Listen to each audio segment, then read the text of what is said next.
Good morning, children. After 25 days, we are meeting again. And let me tell you that this is the opportunity that is being given to you by the school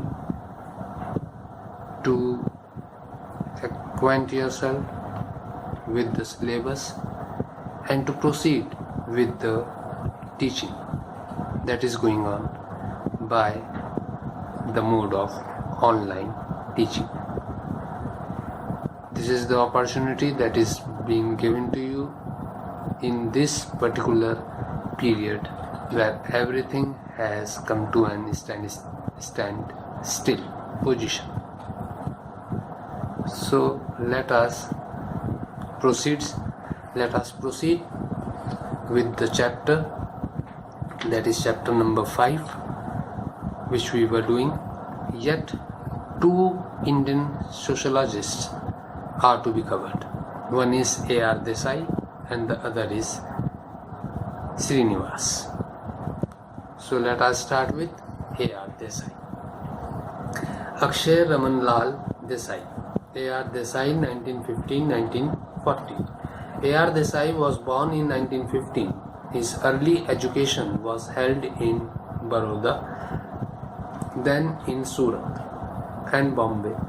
In 1934 to 1939, he was the member of Communist Party of India and he was involved in the Trotskyite groups. In 1946, he submitted his PhD at Bombay University under the supervision of G.S. Ghurye. In 1948, his PhD dissertation was published as a book, Social Background of Indian Nationalism was the name of the book. In 1951, he joined as a faculty of the Department of Sociology at Bombay University. In 1953 to 1981, he held the membership of Revolutionary Socialist Party. In 1961, his book Rural Transition in India was published. In 1967, he was appointed as professor and head of department of Bombay University. In 1975, State and Society in India, Essays in Dissent was published. In 1976, he retired from Department of Sociology, Bombay University, and in 1979, his book Peasant Struggle in India was published. In 1986, his another book Agrarian Struggles in India After Independence was published. On 12th November 1994, he died. In an essay called The Myth of the Welfare State, A.R. Desai provides a detailed critique of this notion and points to its many shortcomings. He identified the unique features of the welfare state. The first was a welfare state is a positive state. This means that unlike the laissez-faire of classical liberal political theory, the welfare state does not seek to do only the minimum necessary to maintain law and order. So, he said that a positive state, a welfare state is a positive state, which meant that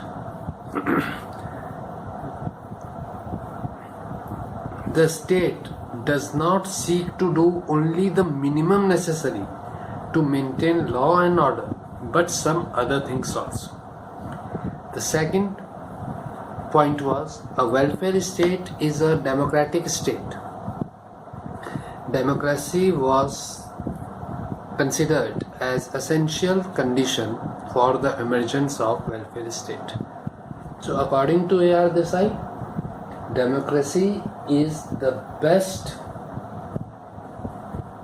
solution for is the best condition for giving rise to welfare states.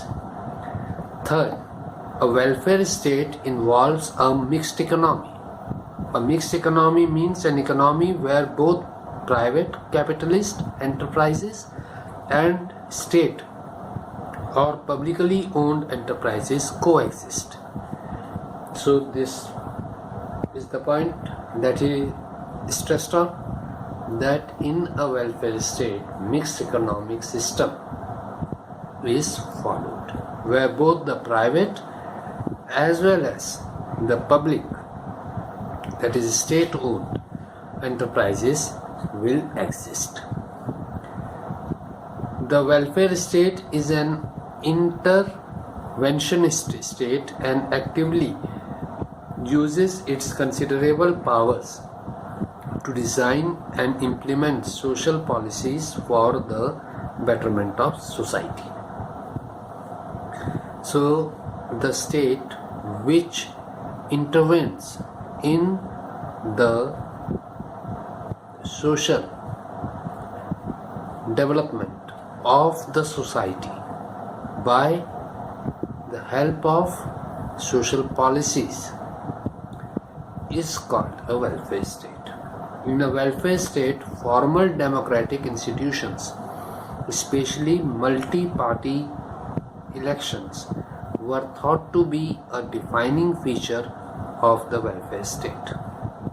So, it is essential for a welfare state to have a multi-party system.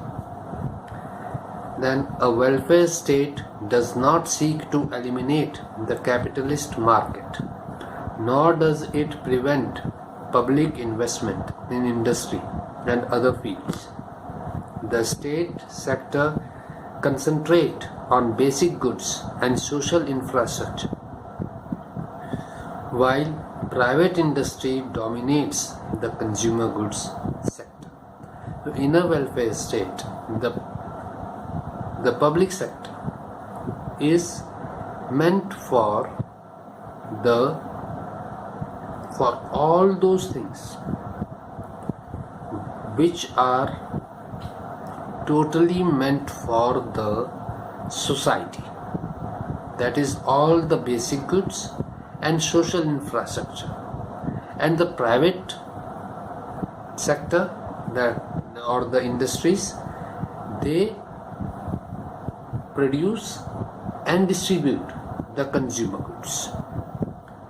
Thus, a welfare state is that which looks after the welfare of the people concerned with different aspects, that is political, economic, social, religious, cultural, developmental, etc.